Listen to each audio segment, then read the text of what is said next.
Discovering mold and rot in your subfloor after removing carpets can be alarming. But with the right approach, you can replace the damaged area. After pulling up the carpet, thoroughly inspect the subfloor for signs of mold or rot.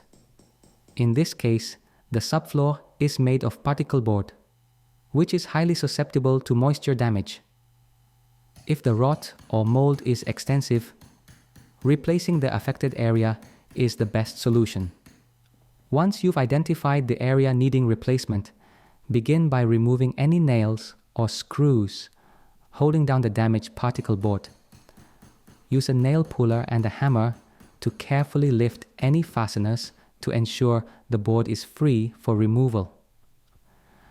With the fasteners removed, use a circular saw to cut out the rotted portion. Set the depth of the saw blade to match the thickness of the subfloor, so that you avoid cutting into joists or wiring beneath. Be sure to wear protective gear like a dust mask and goggles, as cutting through moldy materials can release harmful spores. You can also use an oscillating tool to make more precise cuts along the edges of the damaged section.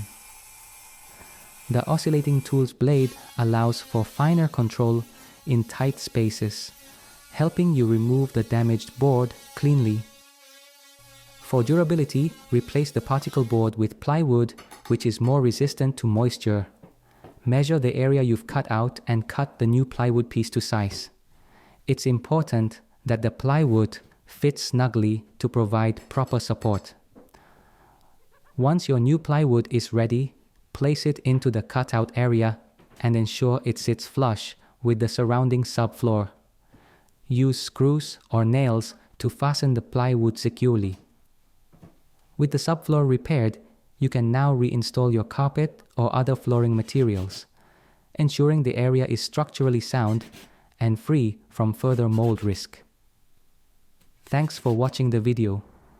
If you find it helpful, make sure to like and subscribe to our channel.